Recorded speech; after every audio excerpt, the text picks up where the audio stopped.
అందరికీ రంజాన్ శుభాకాంక్షలు. ఈరోజు గన్నవరం అంజుమన్ కమిటీ ఆధ్వర్యంలో ఈద్గా మసీద్లో ఈద్ మిలాద్ కార్యక్రమం అనేది చేసుకోవడం జరిగింది. దానికి ముఖ్య ఉద్దేశం ఏంటంటే ఈరోజు భారతదేశంలో ఉన్న వాతావరణం, అలాగే మన రాష్ట్రం, అందరూ ఈ రాష్ట్రంలో కలిసిమెలిసి ఉండాలి, సోదరభావంతో జీవితాలు గడపాలి, ప్రతి మతస్థులు ప్రతి కులస్థులు ఒకరిని గౌరవించుకోవాలనే ఉద్దేశంతో ఈరోజు గన్నవరం ఈద్గా మసీద్లో ఈద్ మిలాద్ కార్యక్రమం అనేది చేయడం జరిగింది. దీనికి ముఖ్య అతిథులు మన గౌరవ రమణ గారు, అలాగే గత 37 సంవత్సరాల నుంచి అంజుమన్ కమిటీకి సేవలు చేసిన పెద్దలు జనాబ్ అజీజ్ ఖాన్ గారు, కరీముల్లా ఖాన్ గారికి, అలాగే విజయవాడ నుంచి ఎంహెచ్పిఎస్ మైనార్టీ హక్కుల పరిరక్షణ సమితి రాష్ట్ర అధ్యక్షులు ఫారూక్ షిబ్లీ గారికి పిలవడం జరిగింది.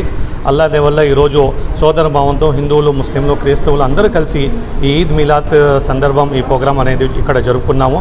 దీని ఒక ముఖ్య ఉద్దేశం ఏంటంటే ఎవరైతే ఒక వ్యక్తి కూలీ పనిచేసి తన ఒక ఫలితాన్ని ఆశిస్తాడో, అలాగే ఈ రంజాన్ పవిత్ర మాసంలో ఎవరైతే ముస్లిం సోదరులు 30 రోజులు ఉపవాసాలు ఉండి తరావీ నమాజ్లు, దాన ధర్మాలు చేసి ఎవరైతే ఉన్నారో ఈరోజు ఈదుల్ ఫితర్ రోజున సృష్టికర్తైన అల్లా సుబ్హానహు వ తఆలాతో వాళ్ళు తమ కోరికల్ని చెప్పుకొని కోరికలు తీరమని అల్లాతో చెప్పుకోవడం అనేది జరిగింది.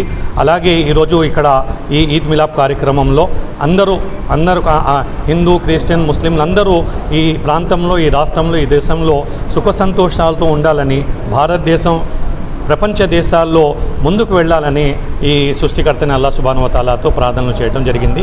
ఇందుకు సోదరులందరూ రావడం నిజంగా మా అందరికీ చాలా సంతోషంగా ఉంది. అందరికీ మరొకసారి ఈదుల్ ఫితర్ శుభాకాంక్షలు తెలియజేసుకుంటూ మేము మీడియా మాధ్యమం ద్వారాగా ఈ మా ఒక సంతోషాన్ని తెలియజేస్తున్నాం. Thank you very much. జై హింద్.